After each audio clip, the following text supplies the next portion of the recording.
Bien, bonjour. Donc, ce cours numéro 6, je vais continuer à parler un peu du fil rouge de ce cours, d'effets collectifs, de crise, de discontinuité, en commençant par donc vous présenter une galerie de portraits, en quelque sorte, une galerie de collections de crises ou de discontinuités de toutes sortes, certaines inspirées des sciences sociales, d'autres de la physique, des marchés financiers. Et ensuite, vous présenter quelques idées théoriques, dont un modèle en particulier, qui permet d'avoir une vision unifiée de la possibilité justement d'apparition de ces discontinuités, de ces effets collectifs en physique, mais aussi en sciences sociales.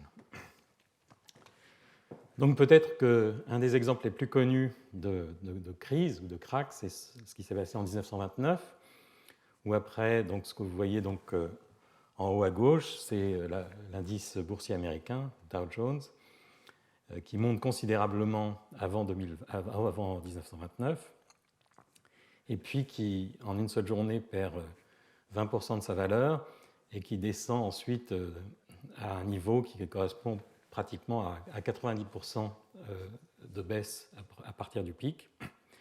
Et en fait, le niveau de la bourse retrouve son niveau pré-crack en 1954. Donc il n'est même pas sur cette figure. Donc on a un événement extrêmement massif de retournement d'opinion en quelque sorte. Alors vous voyez que juste après le crack, l'indice semble remonter un petit peu, mais finit par redescendre et s'effondrer complètement. Donc on a un vrai retournement d'opinion, de sentiments collectifs à l'occasion de cette crise. Sur le graphe en haut à droite, plus récemment, donc la crise de 2008, et ce que vous voyez ici, c'est la trajectoire de ce qu'on pourrait appeler une jauge de méfiance interbancaire, c'est-à-dire c'est la différence entre le taux auquel se prêtent les banques au jour le jour, le LIBOR, London Interbank Offered Rate. Vous savez que les banques ont des surplus ou des besoins de liquidité quotidiens, donc le réseau bancaire s'entraide en quelque sorte, moyennant un taux d'intérêt qui est déterminé au jour le jour. Et donc ce que vous voyez, c'est la différence en rouge entre ce taux de prêt interbancaire et le taux 10 ans, réputé fiable. Et donc on a tout d'un coup, après la crise de Lehman, une explosion de cette différence entre les deux taux, qui montre que tout d'un coup, les banques ne se font plus confiance mutuellement, même au jour le jour, pour récupérer de l'argent prêté. En bas à droite, l'indice de confiance des consommateurs en Allemagne entre 1978 et 2009, donc ça fluctue, mais vous voyez effectivement que cette crise interbancaire se transmet rapidement vers une crise de confiance des consommateurs, avec un effondrement de la confiance en Allemagne contemporain à cette crise de Lehman. Alors un des thèmes du cours et un des thèmes de cette recherche, c'est d'essayer de faire la distinction entre des chocs de nature exogène et des chocs de nature endogène. Et vous verrez que dans certains cas, la distinction n'est pas facile. Il y a probablement une part de l'un et de l'autre. Clairement, un exemple de choc exogène, en tout cas exogène au secteur économique lui-même, c'est ce qui s'est passé en 2020, l'année dernière, le choc du Covid, où on voit un effondrement de la confiance en Australie qui, lui, est très clairement expliqué par un événement extérieur. D'autres exemples, excusez un petit bug ici. En haut à gauche, quelque chose d'un petit peu plus abstrait peut-être, c'est donc la corrélation mesurée sur 100 jours entre un indice action et les obligations. Alors vous savez qu'une obligation monte quand le taux baisse, et en général, un taux qui baisse, c'est considéré comme favorable pour les entreprises, donc pour la bourse.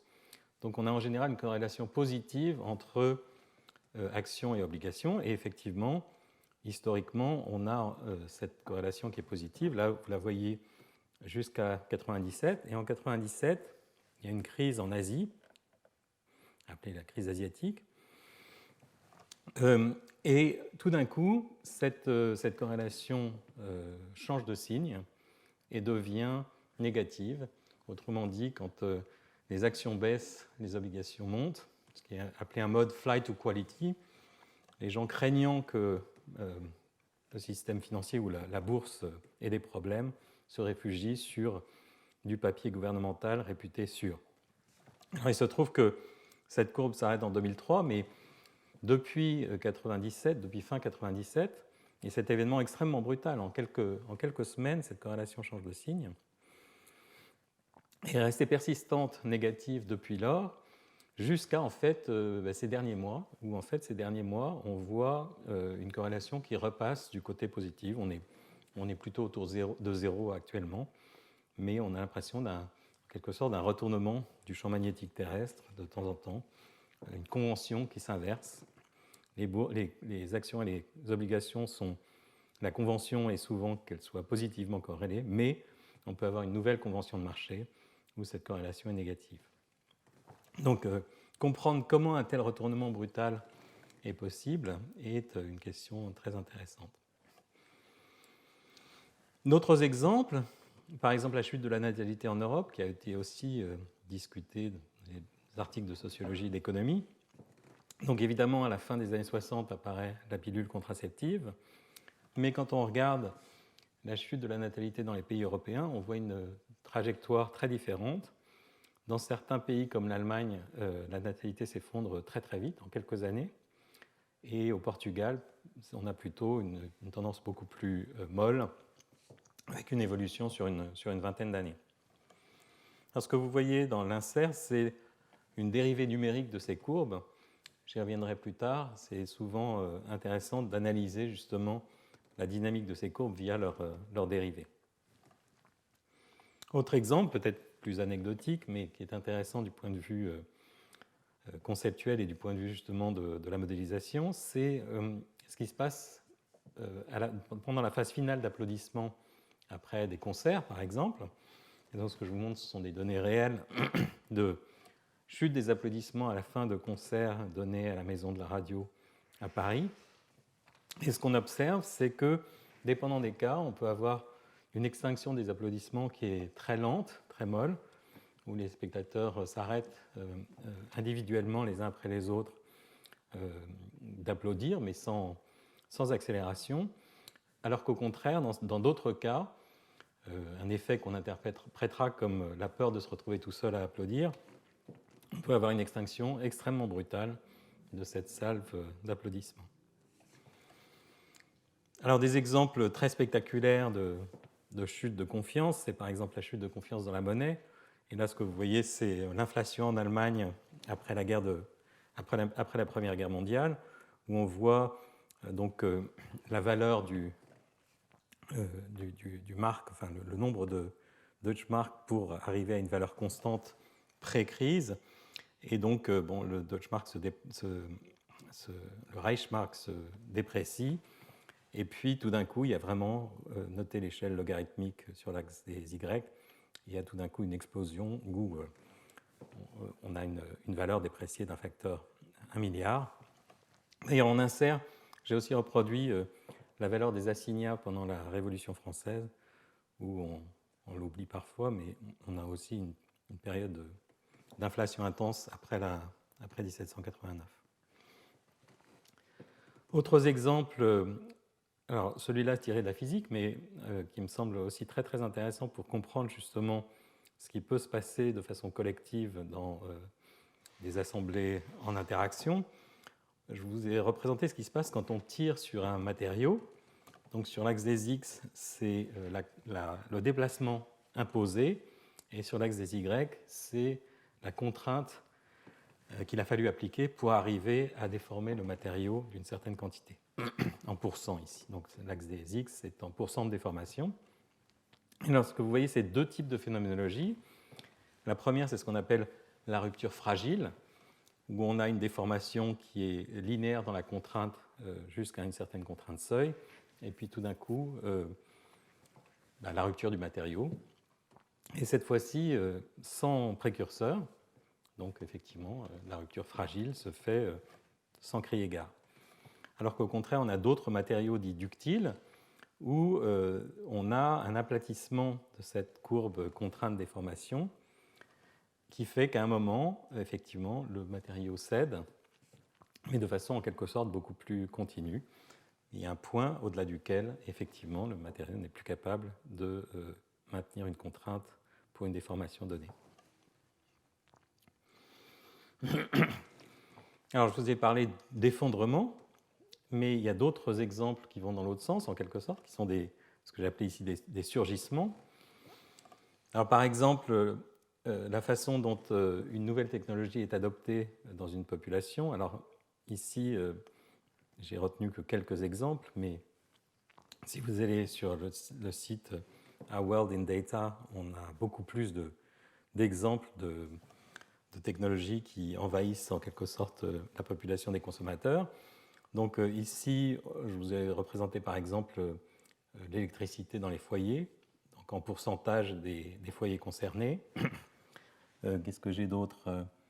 J'ai la télévision couleur, les ordinateurs et les smartphones. Alors évidemment, ces courbes ne sont pas complètes. On ne voit pas en particulier le démarrage, ce qui est ennuyeux pour les analyser. Pour les téléphones portables, on a des données un petit peu meilleures qui permettent en effet d'avoir aussi le démarrage, mais elles n'existent pas sur cette base de données-là. En revanche, ce que vous voyez un peu à l'œil nu, c'est effectivement, on a l'impression d'une accélération, d'une ridification de ces pentes au fur et à mesure du temps. Enfin, peut-être pas de façon systématique, mais le smartphone a l'air d'envahir les ménages beaucoup plus rapidement, même que l'ordinateur ou la télévision couleur. Autre exemple, peut-être anecdotique, mais que je trouve très intéressant, et qui est celui du nombre de fois qu'un prénom est donné dans la population française en fonction des années. Et donc ici, on a l'exemple de Stéphanie, qui a atteint un pic de plus de 23 000 Stéphanie en 1972 ou 1973, avec une dynamique très intéressante, avec une montée extrêmement brutale, et puis une redécroissante ensuite, après le pic. Alors, ce qui s'est passé, c'est évidemment que la princesse de Monaco, Stéphanie, est née en 1965, donc ça a clairement eu un effet sur la population, mais ensuite, on peut imaginer que, au-delà de ce choc exogène, en quelque sorte, on puisse avoir une amplification qui est de nature endogène, puisque le choix d'un prénom est aussi quelque chose qui est soumis à une discussion entre amis ou en famille, et peut donc conduire à ces effets d'accélération. Apparition de mots dans les ouvrages publiés. Ici, donc, Benoît de Courson m'a donné ces graphes récemment. Donc, par exemple, ici, quand on regarde le mot hygiène ou ses dérivés, en fonction du temps, la fraction d'ouvrages où ce mot apparaît croît progressivement, et puis juste un peu avant 1850, semble avoir une espèce de discontinuité. Tout d'un coup, ce mot devient répandu de façon courante dans les ouvrages publiés. Et alors, vous voyez que cette dynamique, en fait, dépend du mot considéré. Par exemple, le mot téléphone, lui, a une croissance beaucoup plus molle. Donc, on retrouve un petit peu ici cette différence entre applaudissements qui s'éteignent brutalement et applaudissements qui s'éteignent régulièrement, mais dans l'autre sens. Alors, on peut voir de façon peut-être un peu cruelle que ce mot a une vie, hygiène, qui se poursuit au XXe siècle, et en particulier pendant les deux guerres. On a une baisse de la fréquence d'utilisation de ces mots dans la littérature. Alors, autre exemple, à nouveau peut-être anecdotique, mais qui me semble intéressant du point de vue de la modélisation, les lovelocks, ces objets que les gens accrochent sur le pont des Arts. Donc, à l'époque, j'avais la chance de traverser le pont des Arts tous les matins pour me rendre au travail, et j'ai vu vraiment personnellement cette explosion de lovelocks sur le fond des Arts en l'espace de quelques semaines. Il y en avait très peu, et puis tout d'un coup, il n'y avait plus de place pour en mettre aucun. Et donc, on a vraiment l'impression, à nouveau, d'un phénomène auto-entretenu, où les gens veulent mettre leur lovelock parce que d'autres l'ont déjà mis. Autre exemple que vous connaissez bien, c'est la hola dans les stades, ou ce qu'on appelle Mexican Wave, où de façon intéressante, on voit réellement ce phénomène de surgissement, puisque souvent, certains groupes essayent d'initier ces vagues sans y arriver. Et puis à un moment, une nucléation, un nombre suffisant, un groupe suffisant qui se synchronise et qui initie réellement cette vague qui se propage dans le stade. Et alors pour comprendre, enfin pour se rendre compte qu'il s'agit réellement d'un effet collectif non trivial, remarquez le fait que cette vague peut a priori se propager dans le sens des aiguilles d'une montre ou dans le sens opposé des aiguilles d'une montre. Et en réalité, il y a brisure de symétrie, comme dans les exemples physiques où on a justement ces phénomènes collectifs. L'onde de Hola choisit une direction et donc brise cette symétrie a priori entre gauche et droite. Alors d'autres exemples plus dramatiques, les émeutes, la façon dont les émeutes naissent et se propagent, qui a intéressé les sociologues depuis les années 70, Granovetter, Schelling, enfin en tout cas d'un point de vue plus quantitatif, et plus récemment le groupe de Jean-Pierre Nadal et Henri Berestiki sur l'exemple des émeutes après les événements de Clichy-sous-Bois en 2005. Et vous voyez une dynamique qui ressemble un peu à d'autres types de surgissements dont j'ai parlé jusqu'à présent. Donc avant la mort des deux adolescents, évidemment il y a très peu d'événements, et puis ensuite il y a une vague d'émeutes qui en fonction du temps atteint un pic et redécroît. Donc ça c'est dans le département 95, mais dans le nord, dans le département 59, vous voyez qu'il y a un délai entre le moment où les événements se produisent et le moment où les premières émeutes démarrent dans le département. Donc il y a réellement une phase d'initiation qui n'est pas liée, dans ce cas-là, directement à l'événement déclencheur, mais qui est liée à une propagation et effectivement une nucléation plus complexe. J'y reviendrai tout à l'heure. Donc, comme je vous ai dit, ce qui est intéressant, c'est qu'a priori, certains événements sont induits par un choc exogène clairement identifié. Dans d'autres cas, c'est beaucoup moins clair, voire ce n'est pas clair du tout.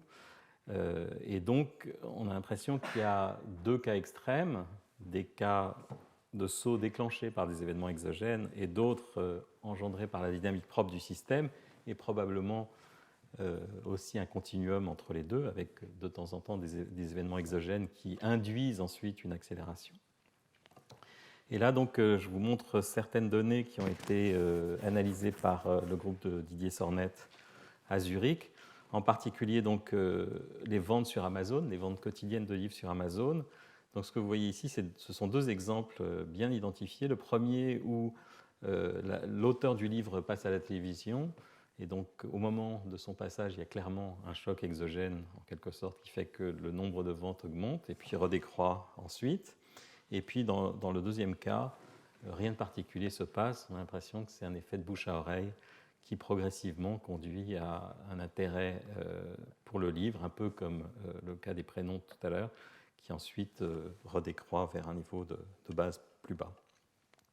Alors, il a aussi analysé de façon quantitative, mais là je vous montre simplement des graphes qualitatifs, le nombre de vues sur YouTube, donc avec beaucoup de données. Dans les deux cas, ce qui est intéressant, c'est qu'on a beaucoup de données sur lesquelles faire ces analyses statistiques, vente de livres sur Amazon ou vues sur YouTube. Et vous voyez à nouveau des cas où le nombre de vues augmente sans raison apparente, à cause d'une propagation d'un effet de contagion en quelque sorte sur Internet. Et puis dans d'autres cas, la vidéo apparaît et est accompagnée d'une publicité qui fait que l'intérêt monte de façon brutale et redécroît ensuite. Alors ce qui est intéressant et assez remarquable, je trouve, c'est qu'on a aussi la même phénoménologie concernant les sauts de prix dans les marchés financiers. Donc ce que je vous montre ici, ce sont des données donc récente de Riccardo Marcaccioli, qui a refait une analyse qu'on avait déjà faite en 2008, mais de façon plus quantitative.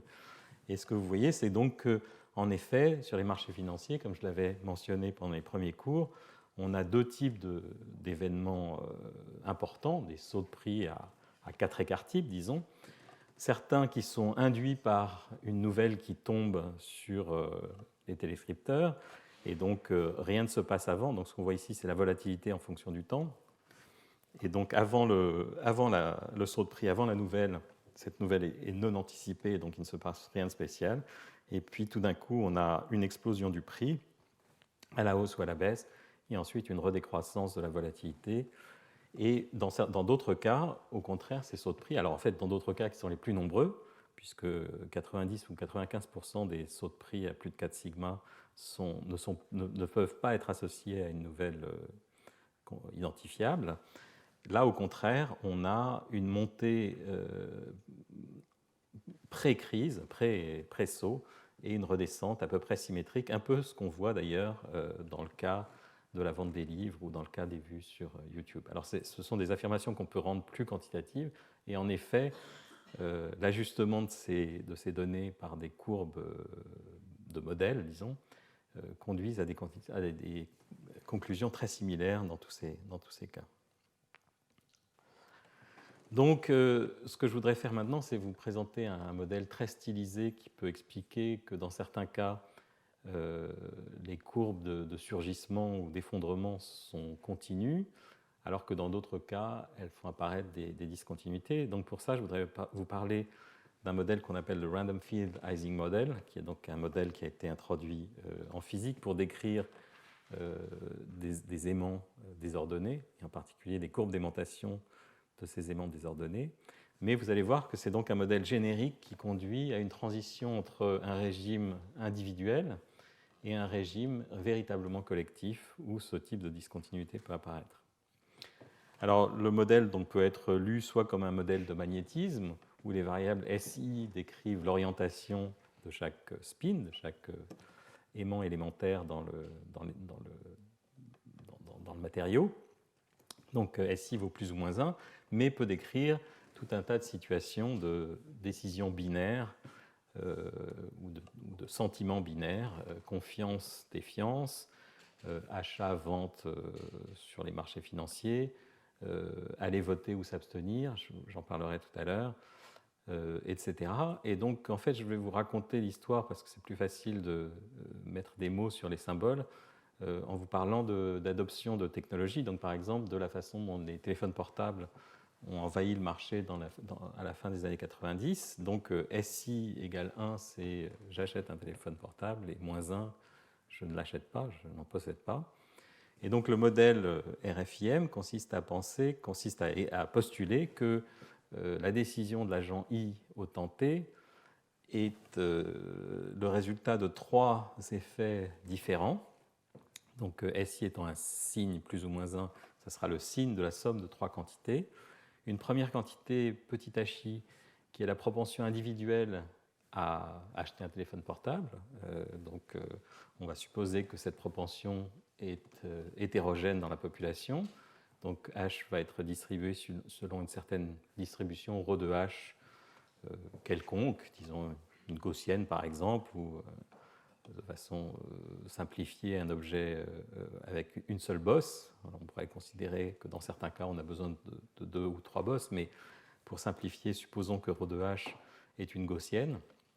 Et donc cette propension est statique, elle ne varie pas dans le temps. Donc, dans le cas des téléphones portables, vous savez que dans une population, les gens qui sont très friands de nouvelles technologies, donc qui achètent tout de suite les nouveaux gadgets, alors que d'autres, au contraire, ils sont complètement imperméables. Donc, on aura une distribution de petits h qui, disons, va de moins l'infini pour les plus réticents à plus l'infini pour les plus excités. Ensuite, un terme qui va dépendre du temps, que j'ai appelé grand H ici, grand H de t, on pourrait appeler l'information publique. Donc, par exemple, dans le cas d'une technologie, ça serait quelque chose qui est grosso modo la qualité de la technologie moins le prix le coût de cette technologie. Donc, par exemple, pour les téléphones portables, clairement, dans les années 90, on a eu en parallèle une augmentation de la qualité. Au début, on n'entendait rien, c'était extrêmement bruité, etc. Et c'était très cher. Et très rapidement, la qualité s'est améliorée et les prix ont baissé. Et puis finalement, un terme qui est évidemment le nœud du sujet, qui est une pression sociale, donc qui est l'influence qu'ont les autres sur votre décision ou non d'acheter un téléphone portable, d'avoir des enfants, d'avoir confiance ou pas confiance, etc. Et donc qui est une somme sur J, une certaine matrice d'interaction JIJ, qui donc médit la décision de votre réseau social au temps T-1.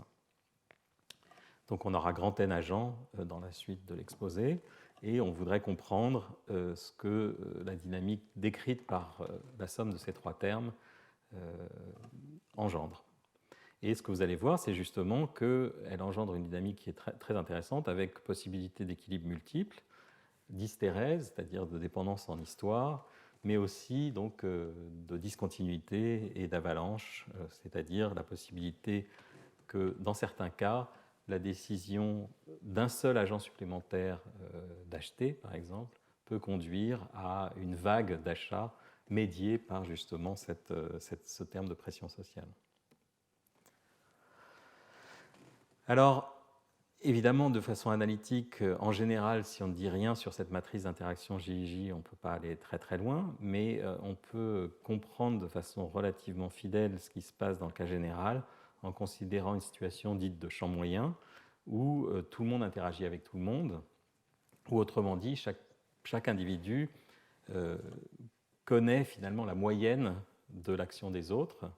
Donc, ce qui est une situation qui, souvent, est relativement réaliste. Vous pouvez penser à des sondages. Les sondages, justement, donnent à chacun une représentation de l'opinion des autres, ou le prix sur un actif financier qui est censé représenter, justement, un vote, en quelque sorte, des acteurs financiers, ou bien les applaudissements dans une salle de concert qui est très bien sonorisée, où chacun entend ce que fait tout le monde.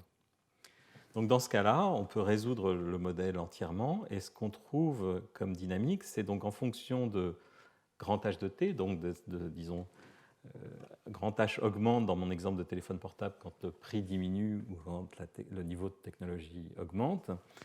Et donc ce qu'on trouve dans ce modèle, c'est qu'en fonction de la force de cette interaction sociale, de cette influence qu'ont les autres sur votre propre décision, on a deux types de courbes très différentes qui peuvent apparaître. Une courbe bleue qui correspond au cas où J est inférieur à une certaine valeur critique, JC, par exemple J égale 0, où dans ce cas-là, l'interaction sociale est relativement négligeable ou un impact qualitatif faible. Et ce qu'on trouve, la courbe bleue reflète la courbe de demande spontanée de la population sans interaction. Donc, comme je le disais tout à l'heure, au début, seuls les aficionados achètent. Ensuite, quand on se rapproche du maximum de la courbe ρ de h, qui est la dérivée de cette courbe pour j égale 0, on a donc une pente maximum. Et ensuite, les retardataires finissent par se laisser convaincre. Alors, quand on augmente j et qu'on se rapproche de cette valeur critique jc, qui est d'ailleurs proportionnelle, c'est ce que j'ai écrit ici, à sigma, sigma étant la largeur de cette distribution ρ de h dont j'ai parlé tout à l'heure. Donc ρ de h est caractérisé par une largeur. Par exemple, si c'est une gaussienne, sigma carré est la variance de cette gaussienne. Donc, au fur et à mesure qu'on se rapproche de cette valeur critique, la courbe qui est au départ molle se raidit de plus en plus jusqu'à faire apparaître un point de dérivée infinie. Et au-delà de ce point de dérivée infinie, qui est le point J égale JC, la courbe se déforme totalement, puisque au lieu d'avoir un seul équilibre pour chaque valeur de h, on peut avoir trois équilibres ou un seul. Si h est très petit ou très grand, on retrouve une courbe avec un seul équilibre. Mais dans un régime intermédiaire de h, on a donc trois équilibres, dont un instable. Un équilibre où personne n'achète de téléphone portable parce que personne n'achète de téléphone portable, et un équilibre au contraire où tout le monde en achète parce que tout le monde en achète. Et donc ce qui est intéressant, c'est qu'au lieu d'avoir une montée douce, une montée lisse, on a un point de singularité où tout d'un coup l'équilibre basse consommation en quelque sorte disparaît, et un saut collectif, donc une fraction finie de toute la population, dans la limite où n tend vers l'infini, décide au même moment, alors évidemment c'est très stylisé ici, il faudrait introduire des effets de retard, etc. Il faudrait introduire un effet temps explicite, mais dans le modèle, la population, une fraction finie de la population décide collectivement de passer d'un état SI égale -1 à un état SI égale +1. Alors ce que vous voyez ici, c'est aussi quelque chose qui est très important, qui est l'effet d'hystérésis dont je parlais tout à l'heure, qui est l'effet donc de dépendance dans la mémoire. Quand on est dans cette situation où on a 3 équilibres, il faut aussi spécifier l'histoire du système pour savoir sur quelle branche on se trouve. Donc si on part par exemple d'un état où tout le monde a choisi -1 et qu'on augmente progressivement h de t, on reste sur la branche faible consommation, basse consommation, même si la branche haute consommation existe déjà, jusqu'au point où cette branche basse consommation disparaît. Et là, on saute brutalement sur la branche haute consommation. Et à l'envers, si ça avait du sens, évidemment dans ce modèle, ça n'en a pas, enfin dans l'application à l'achat de téléphone portable, ça n'a pas vraiment de sens, mais par exemple, dans le cas des aimants, ça a tout à fait un sens. On peut augmenter le champ magnétique, qui est l'analogue de ce h de t, et le rediminuer, et on parcourt la courbe dans l'autre sens, c'est-à-dire qu'il faut aller beaucoup plus loin dans l'autre sens en champ magnétique pour permettre au système de rebasculer dans l'état initial. Donc on a cette boucle d'hystérésis qui apparaît, et qui apparaît juste à cette valeur critique J critique. Donc l'air sous la courbe, l'air enserré par ce cycle est nul pour J inférieur à JC, puisque la courbe n'est pas discontinue, et elle croît progressivement à partir de JC. Et puis notez que dans un modèle générique, on a aussi ici un petit précurseur, c'est-à-dire une accélération de la courbe avant le saut final, qui rappelle par exemple un petit peu ce que j'avais montré dans le cas d'utilisation du mot hygiène, où on a une accélération ici avant un saut brutal.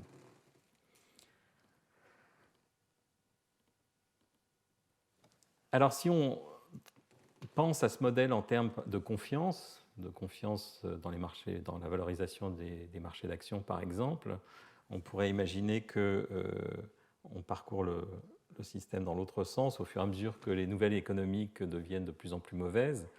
Au départ, tout le monde continue à avoir confiance dans la valorisation haute du marché, et puis tout d'un coup, cet état n'est plus tenable et on peut avoir donc un modèle stylisé de crack, de perte collective de confiance dans la valeur du marché.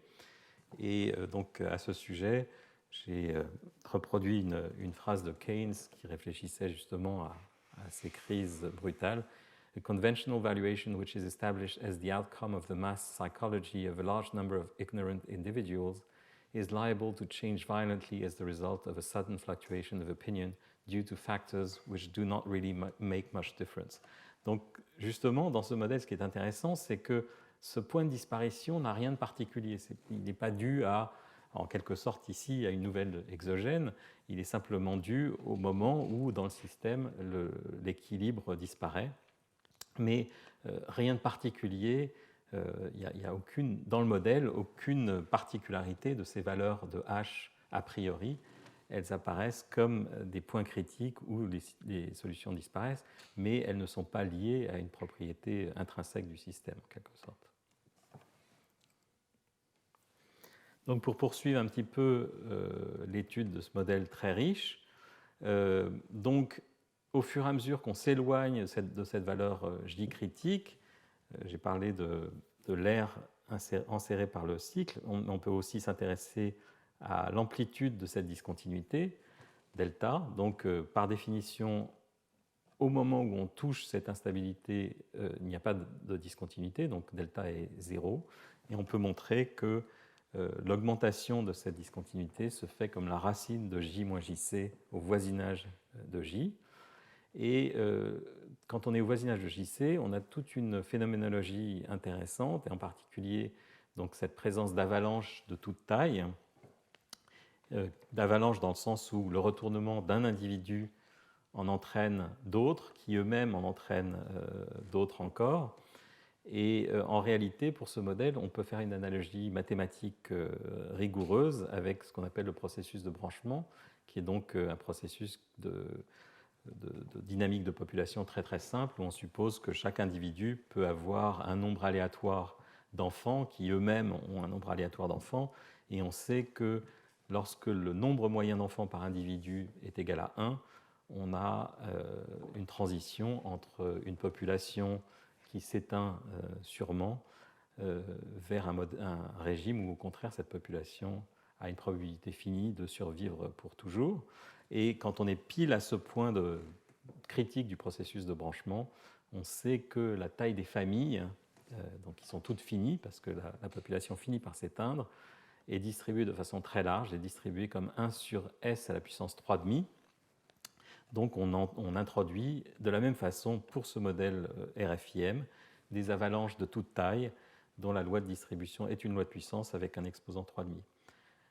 Donc on a un scénario qui permet aussi de comprendre éventuellement d'où peuvent provenir ces lois de puissance observées dans les marchés financiers, par exemple. Alors c'est un modèle extrêmement naïf et qui ne colle pas, par exemple, la valeur de l'exposant 3,5 ne correspond à rien de spécial dans les marchés financiers, mais en tout cas c'est un guide éventuellement pour essayer de comprendre d'où peuvent provenir ces lois de puissance dans les phénomènes socio-économiques, et en particulier celui-là a un intérêt particulier parce que, comme l'ont remarqué donc Damen et Setna, Jim Setna qui a beaucoup écrit à ce sujet, il se trouve que pour ce modèle de RFIM, Random Finalizing Model, la région critique, c'est-à-dire la région autour de JC qui permet l'observation de lois de puissance, qui permet l'observation d'avalanches de toute taille, etc., est particulièrement élevée. On n'a pas besoin d'être pile au point critique ou très proche du point critique pour observer ces phénomènes sans échelle caractéristique, etc. En particulier, ce qu'on voit ici, c'est que même quand on est à 20% en dessous de JC, on observe une assez grande plage sur laquelle la loi de distribution de ces avalanches se conforme à la prédiction pile au point critique.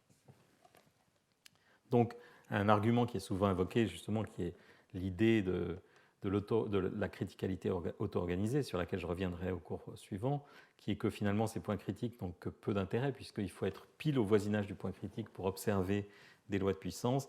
Dans certains cas, il y a une raison fondamentale pour laquelle en fait, le système s'auto-organise autour de ce point critique. On y reviendra donc la semaine prochaine. Mais dans d'autres cas, même sans avoir à imposer que le système se trouve au point critique, même si on est à une distance relativement importante, on peut continuer à observer ces effets critiques. C'était un peu le point des papiers initiaux de Jim Setna. Alors donc, je vous ai parlé de la solution de champ moyen. En réalité, pour un graphe quelconque, on garde la même phénoménologie. Donc, une phase J inférieure à un certain JC où on a un seul équilibre et des courbes d'adoption en S, donc des courbes d'adoption classiques. Il y a toute une littérature sur l'adoption des technologies qui suppose justement que ces courbes d'adoption ne reflètent que finalement la distribution des effets idiosyncratiques, le petit h dont je parlais tout à l'heure, la propension individuelle à acheter ou à adopter une technologie qui conduit donc à ces courbes en S qui reflètent donc la probabilité cumulée en quelque sorte de cette variable petit h. Mais donc, dans ces modèles quelconques, si on a une interaction suffisante, quel que soit le graphe qui décrit ces interactions, on a possibilité d'un emballement divergent et des courbes d'adoption discontinue. Alors pour un graphe quelconque, pas tout à fait, il faut quand même que la connectivité soit suffisante. Par exemple, si on a un graphe purement unidimensionnel, où chaque individu ne parle qu'à deux voisins, l'un à gauche, l'autre à droite, avec une topologie unidimensionnelle, on perd cette phénoménologie. On est toujours dans le cas J inférieur à JC. Il ne peut pas y avoir d'effet collectif, en quelque sorte, quand la topologie du graphe est de dimension trop basse. Donc, à part ce détail, en quelque sorte, si on a un graphe quelconque, on aura toute cette phénoménologie dont j'ai parlé, des avalanches critiques, des exposants non triviaux, pas forcément égaux aux exposants du champ moyen. Par exemple, l'exposant de la distribution de la taille des avalanches ne vaut pas forcément 3,5, mais on a une accélération anormale de l'effondrement ou du surgissement. Et c'est ce que j'ai représenté ici, dans le cas du champ moyen. Donc, au lieu de représenter la courbe d'adoption, cette courbe en S, je trace ce qui se passe au voisinage du point critique pour la dérivée de cette quantité adoptée. Et vous vous souvenez, j'avais attiré votre attention au début sur le fait que j'avais représenté, par exemple, pour la chute de la natalité, non pas seulement ces courbes, mais leurs dérivées, qui sont bien sûr bruitées, parce que ce sont des dérivées de données bruitées elles-mêmes, ou pour la courbe des applaudissements, on peut avoir donc une dérivée qui est très plate si la chute se fait de façon progressive, ou au contraire piquée quand on a une chute des applaudissements brutale. Et alors la prédiction de ce modèle au voisinage du point critique est donc qualitativement la suivante. On a évidemment un pic de l'augmentation de la vitesse d'adoption, puis ensuite une décroissance, comme on le voit dans beaucoup d'exemples que je vous ai présentés.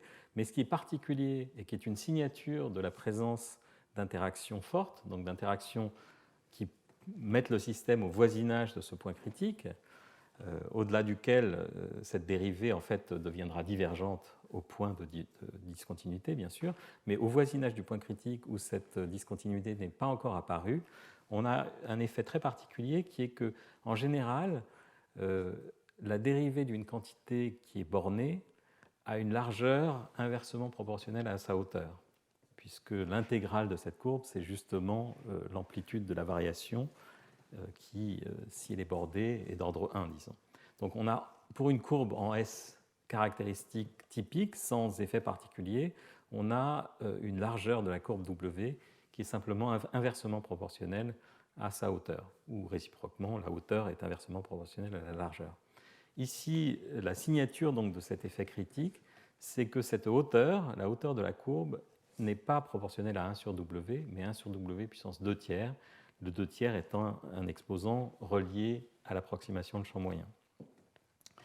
Et donc, on peut essayer de tester cette prédiction en supposant que différents pays, par exemple quand on parle du taux de fertilité ou de l'adoption des téléphones portables, correspondent à différentes distances à ce point critique. Tout le monde n'est pas exactement...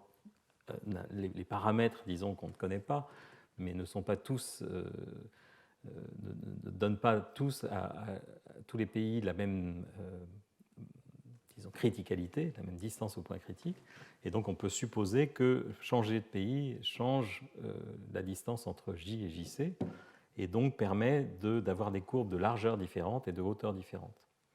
Et alors ce que vous voyez ici, ce sont donc des points en blanc qui correspondent donc à la vitesse d'adoption des téléphones portables en Europe, et en noir, la chute de la natalité dont j'ai parlé tout à l'heure. Alors il se trouve que c'est intéressant de voir que en fait, les deux séries de points sont dans la continuité l'une de l'autre, comme si l'adoption des téléphones portables était le même phénomène que celui de la baisse de la natalité, mais à une fréquence plus rapide. Bien sûr, les temps d'adoption du téléphone portable ont été relativement rapides par rapport au temps de baisse de la natalité. Et ce que vous voyez en rouge et en bleu, ce sont donc en rouge la prédiction de ce modèle en supposant qu'on n'est pas trop loin du point critique. Comme je vous l'ai dit, la largeur de la région critique est assez importante, donc on peut même être à 30% du point critique et la prédiction moins 2 tiers devrait être qualitativement valable. Donc c'est la courbe en rouge. Et la courbe bleue, c'est la prédiction naïve où la hauteur de la courbe est inversement proportionnelle à sa largeur. Alors il n'y a pas beaucoup de points. Si on fait une régression directement sur chaque série de points, on trouve des exposants qui sont en effet proches de 2 tiers, mais malheureusement, on n'a pas assez de points pour réellement conclure. Alors, des données un peu plus intéressantes, parce qu'un peu plus systématiques, qu'on avait pu étudier à l'époque avec Quentin Michard, c'était justement cette fameuse chute des applaudissements à la fin des concerts. Et là, à nouveau, en supposant que, dépendant des audiences et des concerts, on est à des distances différentes du point critique. Vous voyez, ce qui détermine le point critique, c'est aussi la largeur de la distribution des idiosyncrasies, des idiosyncratismes. Donc, à nouveau, je reviens sur cette distribution de ρ de h, on peut avoir une courbe très pentue, soit parce que ρ de h est extrêmement étroit, la distribution est très étroite, tout le monde réagit en même temps, même sans interaction, ou on peut avoir une discontinuité ou une courbe d'adoption raide parce que ρ de h est large, mais que l'effet d'interaction est fort. Donc à nouveau, ici, il faut ne pas oublier qu'une courbe qui est très piquée peut vouloir dire simplement que tout le monde réagit de la même façon à l'information extérieure sans avoir besoin d'invoquer la pression sociale. Mais donc pour revenir à mon histoire d'applaudissements, dépendant du type de concert, dépendant des audiences, on peut avoir une valeur de sigma qui est différente et donc une proximité au point critique qui n'est pas la même. Et effectivement, c'est ce qu'on a fait ici. On a analysé donc, une petite vingtaine de fins de concert et à nouveau, la courbe rouge qui est la courbe de régression directe sur ces points est très proche de la prédiction moins 2 tiers et la courbe bleue qui est la courbe naïve, disons, à nouveau, n'est pas totalement exclue parce qu'on n'a pas énormément de points, mais du point de vue simplement des barres d'erreur sur les régressions, moins 2 tiers est très clairement préféré. Donc, des effets dont on peut essayer en effet, de valider la nature collective via ce type d'analyse. Alors, je voudrais continuer sur ce modèle RFIM, mais dans un cadre un tout petit peu différent avec, vous allez voir, une petite surprise que je trouve intéressante, qui est ce que j'ai appelé le problème du restaurant. Alors, il y a un article très fameux de Gary Becker en 1970 sur le problème du choix du restaurant en économie. Et ce que j'ai représenté ici, c'est donc la place Saint-Marc à Venise avec deux cafés très connus, le Florian et l'autre, je ne sais plus comment il s'appelle. Et on a, alors évidemment, là j'ai un peu triché parce que clairement, ce n'est pas le même jour que les photos ont été prises, mais on a souvent un effet connu qu'un restaurant est plein et sur la même place, celui qui est en face est vide ou presque vide. Et on se demande toujours pourquoi. Et donc, si on applique ce type d'idée à ces situations de choix de restaurant, grand H de T, ça va être à nouveau la qualité de la nourriture moins le prix du menu. Petit hi, la partie donc idiosyncratique, c'est ce qu'on appelle souvent le willingness to pay, donc c'est la propension à se rendre à un restaurant pour un prix donné. Mais ce qu'on introduit de plus dans la modélisation, c'est donc ce paramètre J, qui est l'effet de pression sociale, donc l'attrait pour un restaurant plein simplement parce qu'il est plein. Donc là, soit parce que il y a un intérêt objectif à se montrer dans un restaurant à la mode, soit parce qu'on pense que les autres ont une information sur la valeur de la nourriture et que donc on donne du crédit simplement au fait que le restaurant est plein. Donc si on appelle phi le taux de remplissage du restaurant en question, le même modèle, un peu réhabillé différemment, conduit à une équation sur phi, une équation autocohérente, qui est que phi est égal à la probabilité que petit h, ce willingness to pay, soit supérieur au prix moins 2j fois phi. Donc, en quelque sorte, la popularité d'un restaurant abaisse son prix effectif, abaisse le prix effectif du menu. Alors, quand on essaye de résoudre cette équation autocohérente pour un choix particulier de distribution de petit h, donc ici, on a pris une distribution qui est une distribution exponentielle pour des h positifs, eh bien, on trouve deux types de courbes, à nouveau, dépendant de j, donc en fait de j comparé à gamma qui est à nouveau la largeur qui joue le rôle de sigma tout à l'heure, qui est la largeur de la distribution des idiosyncratismes. Alors ce que vous voyez, c'est donc quand l'effet d'interaction est faible, on a une seule solution pour toute valeur du prix du menu. Donc une solution qui est un restaurant plein jusqu'à une certaine valeur du prix qui est proportionnelle à J. Et puis ensuite, progressivement, au fur et à mesure que le restaurateur augmente ses prix, les gens se détournent du restaurant en question. Mais quand on augmente J, Et donc, quand on dépasse cette valeur critique qui est donnée par 1 sur 2 gamma, on obtient à nouveau une courbe avec plusieurs équilibres, et en particulier une courbe qui a 2 équilibres possibles pour une certaine gamme de prix, que j'ai noté ici pour le modèle, bon, peu importe leur valeur précise. Et ce que vous voyez, c'est à nouveau une courbe qui va devenir hystérétique, c'est-à-dire que quand le restaurateur part d'un prix faible, il attire beaucoup de monde, il augmente son prix, et il augmente son prix jusqu'à un point terminal, au-delà duquel, tout d'un coup, cette solution de consommation élevée, enfin de fréquentation élevée du restaurant, disparaît, et donc est remplacée par une solution unique, qui est la solution à faible fréquentation.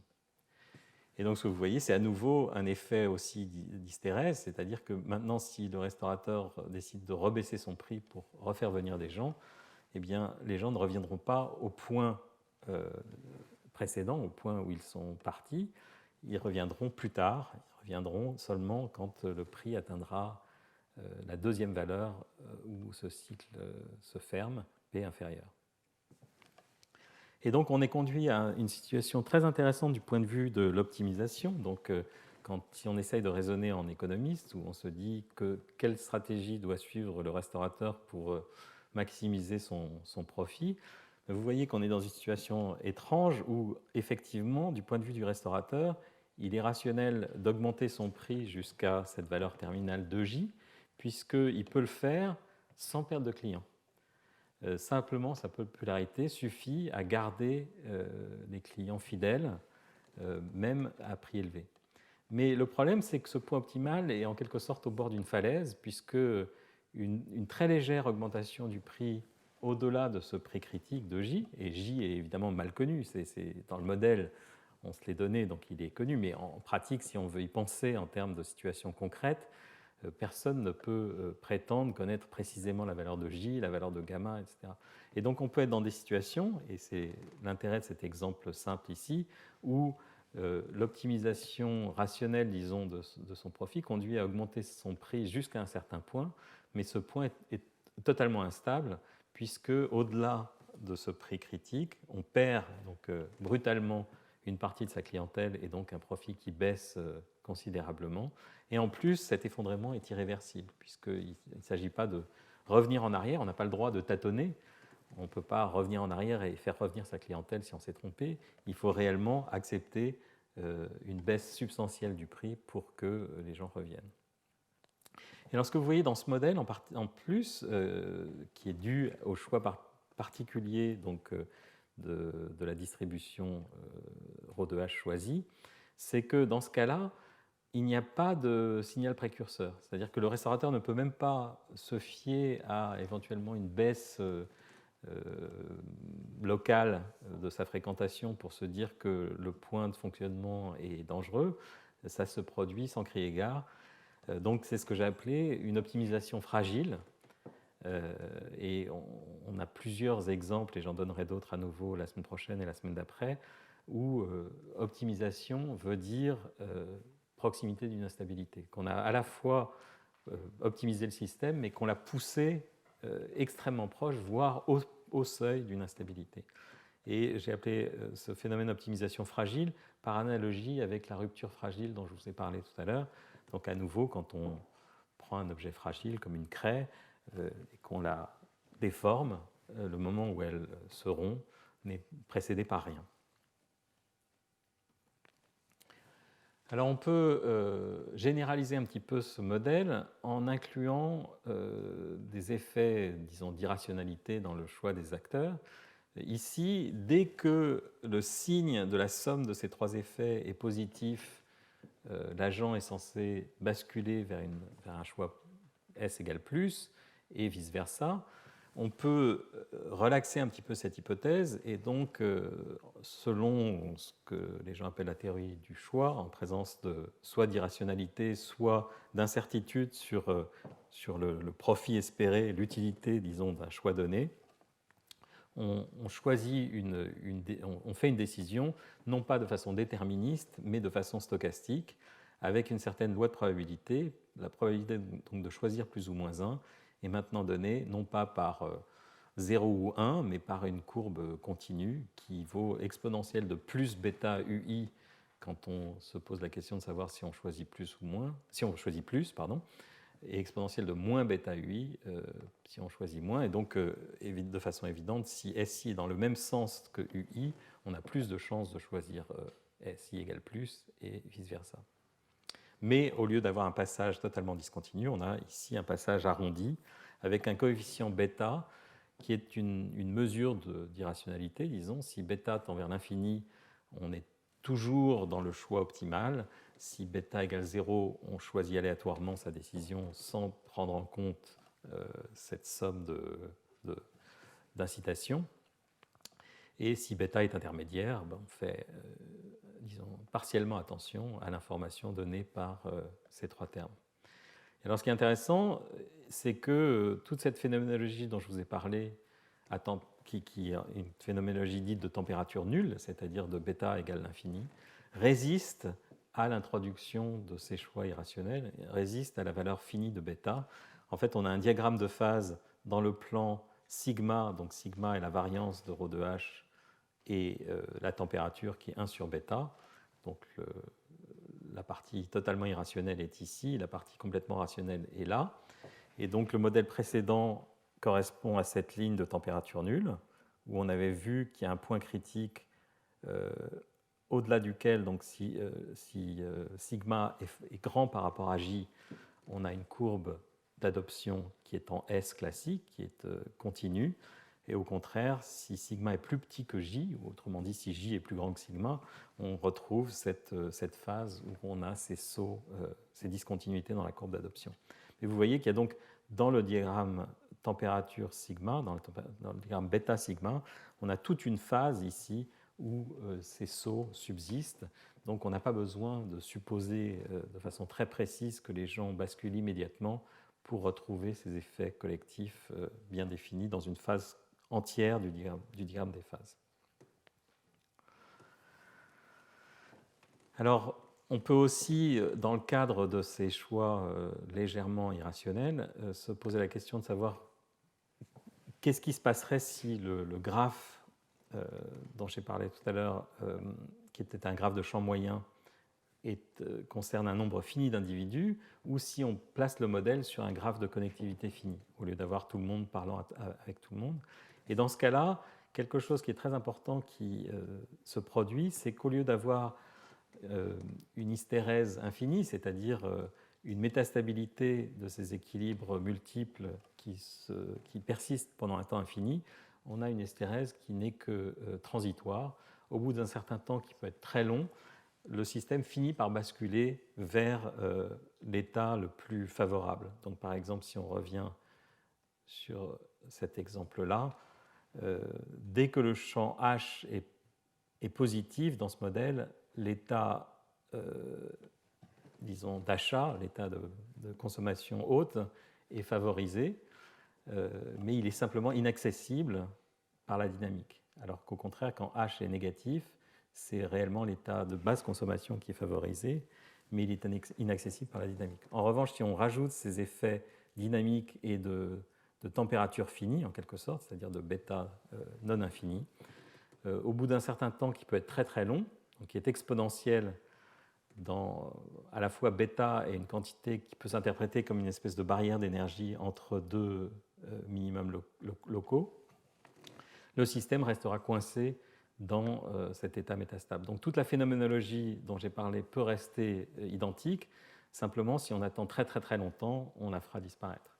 Alors vous voyez que par exemple dans un graphe en champ moyen, cette barrière B est proportionnelle à n, et donc dès que n est un peu grand, il n'y a de façon concrète aucune possibilité de basculer d'un état vers l'autre. Alors il faut comprendre que le franchissement de la barrière est lui-même un effet collectif. Donc c'est vraiment, comme j'en parlais la semaine dernière, c'est une succession de petits événements anecdotiques qui conduisent éventuellement au franchissement de la barrière et qui expliquent la raison pour laquelle ce temps de franchissement est exponentiellement grand. Et ça donne aussi des idées pour éventuellement essayer de catalyser cette transition. Si on veut forcer le système à aller vers l'état le plus favorable, il faut essayer de se débrouiller d'une façon ou d'une autre pour baisser cette barrière d'énergie, cette barrière effective. Je parle avec des termes de physiciens ici, mais de faire d'abaisser B. Disons, par exemple, on pourrait imaginer que en promouvant des actions qui coordonnent les agents, donc ils leur font avoir des fluctuations d'opinion dans la même direction, on peut abaisser B et aider cette transition d'un état défavorable vers un état favorable. Alors je voudrais parler maintenant d'effets spatiaux, c'est-à-dire que jusqu'à présent, j'avais un modèle sans espace. D'ailleurs, dans le modèle où tout le monde parle à tout le monde, il n'y a vraiment même pas de notion de proximité, tout le monde est voisin de tout le monde. Alors que dans certains cas, on observe des effets spatiaux très bien caractérisés. Donc, je voudrais vous donner deux exemples ici. L'exemple étudié par le groupe de Berestiki-Nadal des émeutes en 2005, où on voit donc autour de la région parisienne l'intensité des émeutes avec un code de couleur différent.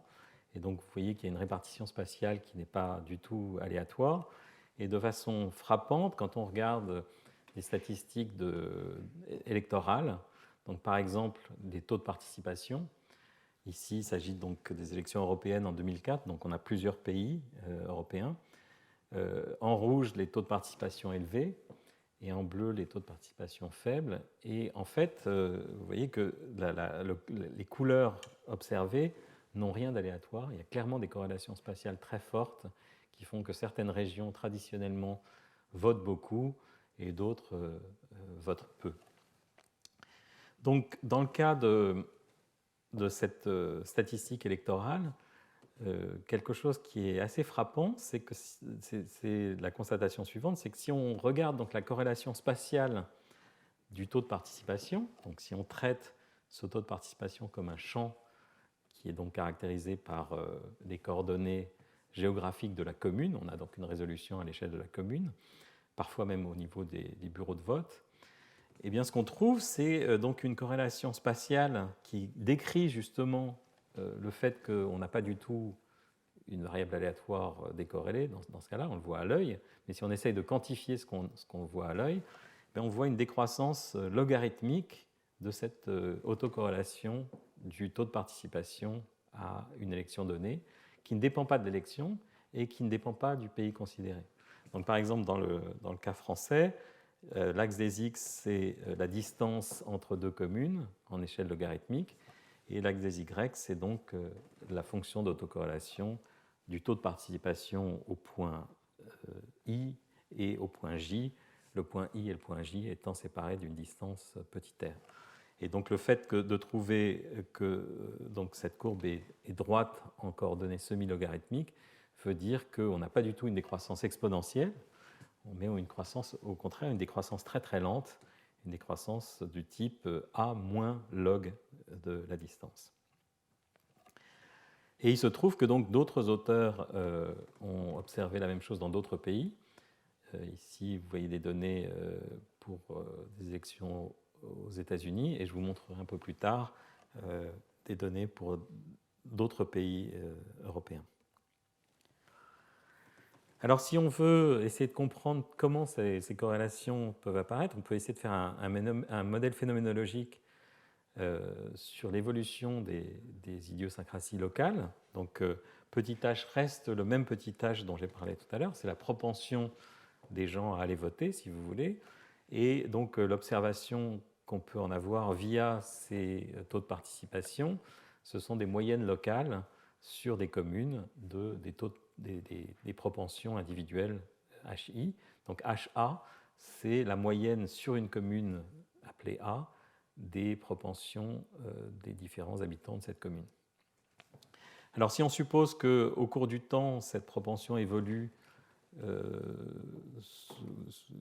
via deux types de phénomènes. Le premier, c'est donc des chocs idiosyncratiques qui affectent une commune donnée et qui font que, pour des raisons qu'on n'essaye pas de décrire ici, la population dans son ensemble a plus envie ou a moins envie d'aller voter à cause d'un certain nombre d'événements qui peuvent être locaux à la commune donnée, mais la chose importante, c'est que les gens communiquent entre eux, se voient, s'influencent, et donc on essaie de prendre en compte cet aspect d'influence en supposant qu'on a un noyau d'interaction qui décrit le fait que finalement les gens ne parlent souvent qu'avec des habitants qui habitent proches de chez eux.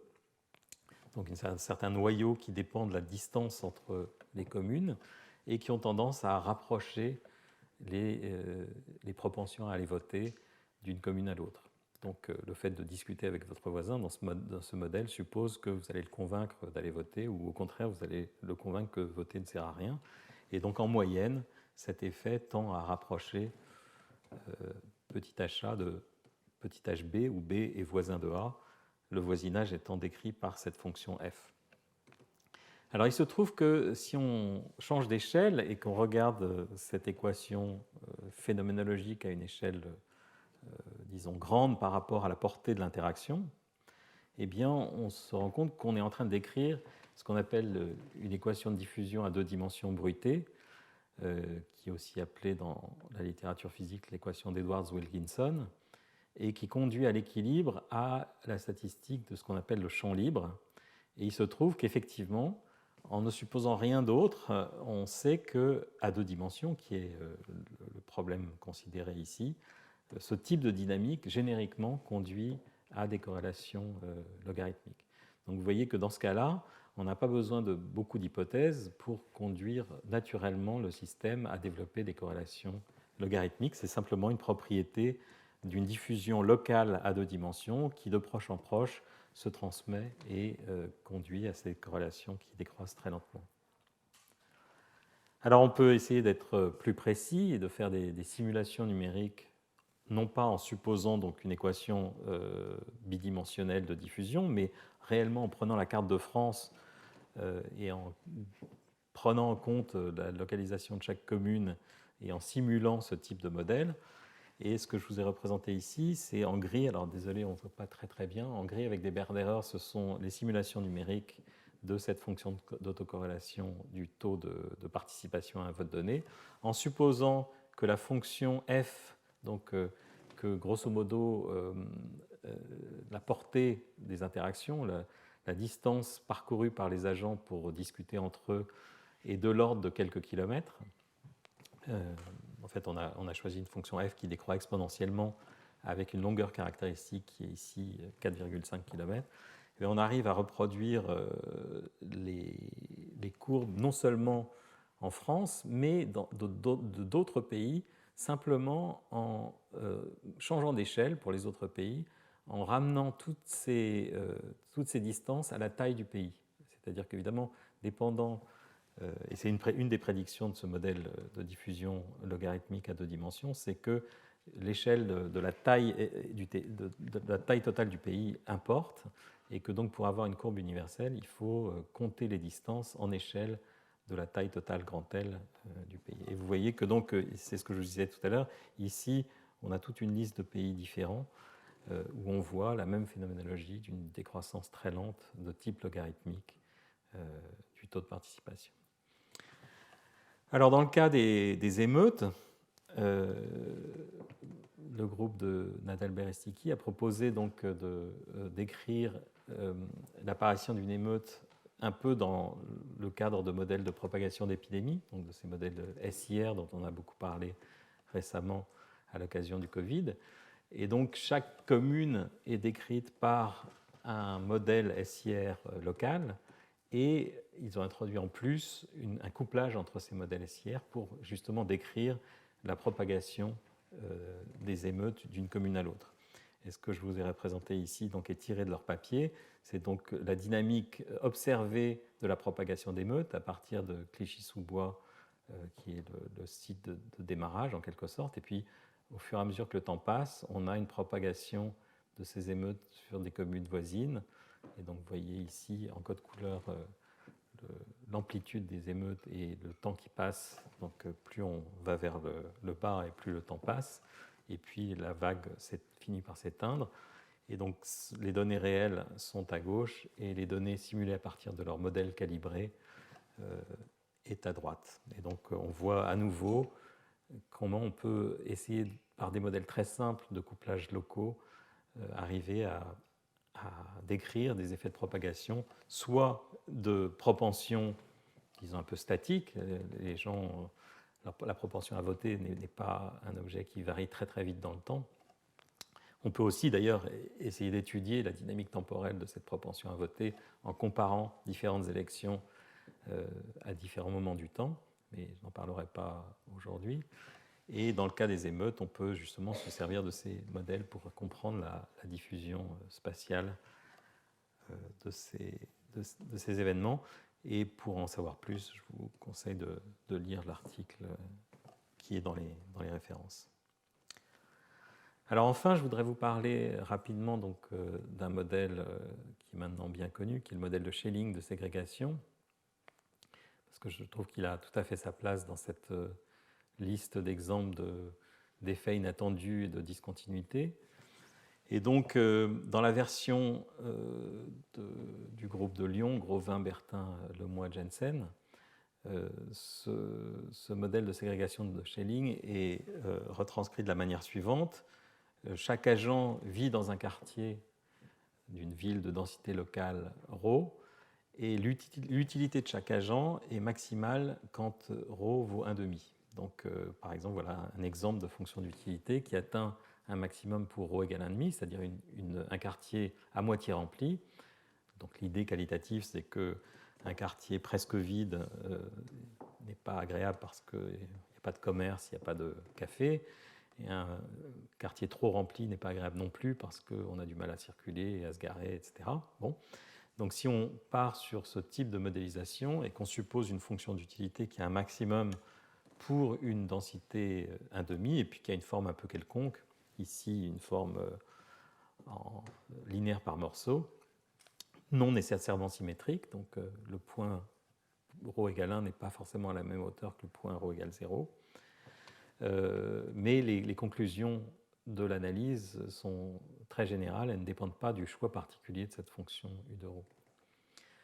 Donc, en suivant cette théorie du choix dont je vous parlais tout à l'heure dans le cas du RFIM à température finie, chaque agent peut choisir de déménager vers un autre quartier de densité différente, ρ', avec une certaine probabilité qui est donnée par cette fonction ici, 1 sur 1 plus exponentielle de bêta U de ρ moins U de ρ', ce qui veut dire, si bêta est très très grand, que si le quartier a une densité, si le quartier cible a une densité qui permet à l'agent d'augmenter son utilité, il ira presque certainement, sinon il reste sur place. Et donc le modèle est par ailleurs spécifié de manière telle qu'en principe, tous les agents devraient être capables de maximiser leur utilité, puisque la densité moyenne de la ville est égale à 1,5, ce qui permettrait en principe à tous les quartiers d'être remplis optimalement pour chaque agent, du point de vue de chaque agent. Donc l'histoire est bien connue maintenant, mais je la rappelle. Si on itère cette dynamique, ce n'est pas du tout ce qui se passe. On part d'une configuration où tous les agents sont en principe satisfaits, mais il y a des petites fluctuations qui font qu'un agent donné choisit de déménager du quartier où il se trouve pour rejoindre un autre quartier. De ce fait, la densité du quartier qu'il quitte baisse un peu, donc devient moins favorable pour ceux qui restent, et cet effet peut donc faire boule de neige et conduire, et d'ailleurs il conduit cet effet à un état stationnaire où, au contraire d'une densité uniforme qui favorise tout le monde, on a un certain nombre de quartiers qui sont complètement vides et d'autres quartiers qui sont surpeuplés. En fait, dans ce modèle, la densité vaut 1 sur racine de 2, donc qui est plus grande que 1,5. Et donc, ils ont en quelque sorte la main invisible d'Adam Smith qui est censée faire en sorte que la décision individuelle de chaque agent conduit à un optimum collectif, s'effondre complètement, puisque ce n'est pas du tout l'état qu'on obtient dans ce modèle. Alors, on peut aider les choses.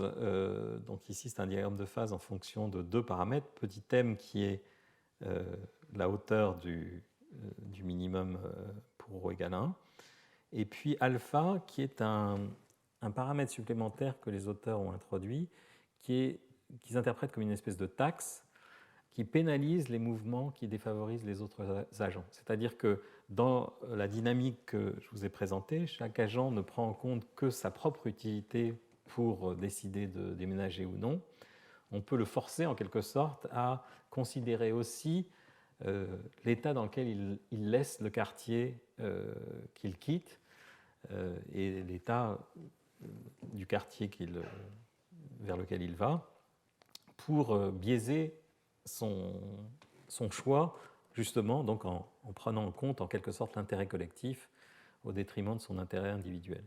Et ce qu'on voit dans ce modèle, c'est que l'utilité moyenne, l'utilité collective, donc qui est ici à un niveau très bas dans cet état ségrégé, arrive à augmenter en fonction de alpha. Donc alpha, c'est cette direction ici. Donc si on part d'un système symétrique, m égale 0, donc une tente parfaitement symétrique pour cette fonction d'utilité, on arrive à aider le système à rejoindre l'état collectif optimal, qui est donc l'état A, l'état de densité uniforme, en augmentant cette taxe suffisamment. Donc il faut effectivement que alpha soit suffisamment fort, mais on arrive à le faire, disons, avec un alpha fini.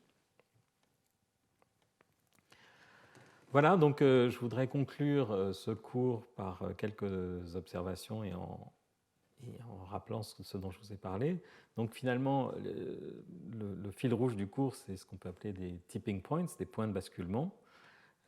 Et je vous rappelle ce que Barack Obama avait déclaré donc en janvier 2009, quelques mois après le déclenchement de la crise de 2008, qui était apparu réellement comme une surprise pour beaucoup, puisque rien réellement du point de vue macroéconomique ne laissait présager un tel effondrement de la confiance. Et donc, il admettait sa perplexité en disant « Our workers are no less productive than when this crisis began. Our minds are no less inventive. Our goods and services no less needed than they were last week. » Ce qui veut dire que, du point de vue, disons, des fondamentaux, rien n'avait changé. Et pourtant, tout avait changé parce que la confiance avait disparu. Et donc cet effet potentiel de disparition brutale de la confiance, qui est vraiment un effet collectif, peut avoir des conséquences très très importantes. Et il me semble que ce genre de petit modèle simple dont je vous ai parlé permet d'éclairer ces phénomènes collectifs qui peuvent être détrimentaux pour tous autant que nous sommes.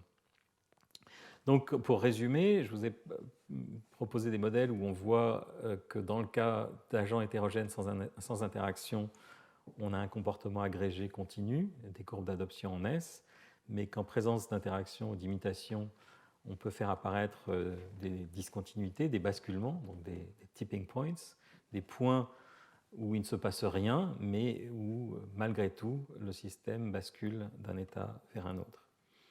Le fameux Random Field-Ising Model est un modèle très très simple, mais qui est très riche, qui a une capacité à unifier un certain nombre d'observations et à leur donner un sens qualitatif précis et parfois quantitatif, puisqu'on peut essayer de calibrer ce modèle sur des données. Et l'enjeu, c'est in fine d'essayer de séparer les effets exogènes des effets endogènes. Donc par exemple, je vous ai parlé de l'explosion du nombre de Stéphanie en France. Quelle est la partie exogène, quelle est la partie imitation influence de la princesse de Monaco, et qu'est-ce qui est l'effet endogène, c'est-à-dire de l'accélération d'origine sociale qui conduit à ce pic impressionnant du nombre de Stéphanie en 1972. Et donc, je vous ai parlé de cas où on peut réellement faire une analyse quantitative, comme la vente des livres sur Amazon ou les vues sur YouTube, ou sur les sauts de prix dans les marchés financiers. Et dans ce cas-là, les modèles de Hawkes dont j'avais parlé au cours numéro 1 sont extrêmement intéressants, justement pour essayer de séparer de manière quantitative les effets endogènes des effets exogènes. Et puis, je vous ai parlé de situations, donc, à la suite de cette analyse du RFIM, où on voit apparaître des situations d'optimisation que j'appelais fragiles, ou cliff edge optimization. Et donc j'en reparlerai au cours numéro 8, donc dans le dernier cours de cette série, où la volonté d'optimiser, ou l'objectif d'optimisation, est un peu contradictoire avec l'objectif de stabilité du système considéré. Alors il est clair que ces courbes d'adoption sont importantes dans différents contextes, dans des contextes qu'on pourrait qualifier d'ingénierie sociale, la vaccination, promouvoir la vaccination et faire en sorte que la population dans son ensemble y adhère, ou au contraire éviter qu'elle s'en détourne. On est pile dans le sujet à l'heure actuelle. L'adoption de comportements d'hygiène, par exemple de faire bouillir l'eau avant de s'en servir, est aussi un effet où on se rend compte que le bouche à oreille, les effets de pression sociale sont très forts, soit font que les populations ne croient pas ou ne veulent pas se conformer à ces règles d'hygiène, soit au contraire les adoptent. Ce sont des effets qui, effectivement, proviennent à la fois de l'information publique, mais les effets d'imitation, les effets d'interaction sociale sont extrêmement forts. L'acceptation des règles, donc ce qu'on appelle le nudge, d'essayer de faire en sorte que les gens portent des masques, se conforment à vitesse limite sur les routes, payent leurs impôts. Donc il y a un exemple qui a été d'ailleurs discuté dans un article du Monde hier, où le simple fait de dire que 90% des gens payent leurs impôts à l'heure fait baisser les retards de paiement des impôts. Donc effectivement, la pression sociale est un effet très fort, on le sait tous, et on peut s'en servir disons, à bon escient ou à mauvais escient. On sait qu'il y a des effets sociaux importants dans la propagation de la délinquance, de la criminalité, c'est documenté. Je vous ai parlé donc de la propagation des meutes. Je vous ai parlé d'effets collectifs, de clairs effets de corrélation dans les taux d'abstention. On aurait pu aussi analyser... L'abstention, c'est intéressant parce que c'est neutre en quelque sorte. On peut s'intéresser au taux d'abstention, même dans des élections où on a plusieurs candidats, alors qu'effectivement, dans des élections où on a plusieurs candidats, ça sera plus difficile d'analyser les corrélations de polarisation politique. Dans des élections de deuxième tour d'élection présidentielle, par exemple, c'est plus facile. Mais si effectivement on étend cette analyse que je vous ai présentée pour les taux d'abstention, on voit le même type d'effet de corrélation, de polarisation politique en France et ailleurs. Et donc je pense que c'est vraiment intéressant de comprendre d'où peuvent provenir ces effets de corrélation spatiaux non triviaux. Convention sociale, on voit aussi des basculements d'opinion ou de perception de certains problèmes sociaux qui sont extrêmement brutaux. Par exemple, l'avènement du mouvement MeToo depuis quelques années a une violence et une rapidité qui fait penser que tout a été là en quelque sorte, mais qu'il fallait le tipping point, il fallait dépasser un certain point seuil pour que réellement ces phénomènes deviennent globaux. Et donc pour comprendre ces effets de propagation, je pense qu'il y a une piste qui a été évoquée par Schiller récemment dans son livre qui s'appelle Narrative Economics, sur le fait que ce qui propage en fait l'information, ce qui fait que les gens peuvent changer d'opinion, c'est aussi la qualité des récits. C'est la façon dont les gens se parlent, le récit, le narratif, est le vecteur de la propagation de ces opinions ou de ces polarisations, et que donc s'intéresser à ces récits est une façon aussi de progresser dans la modélisation de ces phénomènes collectifs. Voilà, je vous remercie, et je vous incite... Ah oui, j'ai oublié de vous parler bien sûr de ce qui vient juste après. Désolé. Donc il y a les références à ce cours, comme d'habitude, c'est sur la page d'accueil. Et puis, je vous incite donc à rester pour le séminaire d'Irene Giardina, Collective Behavior in Animal Groups, donc, où elle va vous parler justement de ces effets d'imitation dans la façon dont les oiseaux où les insectes volent de manière collective. Bien sûr, vous pourrez le regarder sur Internet sinon, mais sinon, disons dans 10 minutes, on recommencera la session. Merci.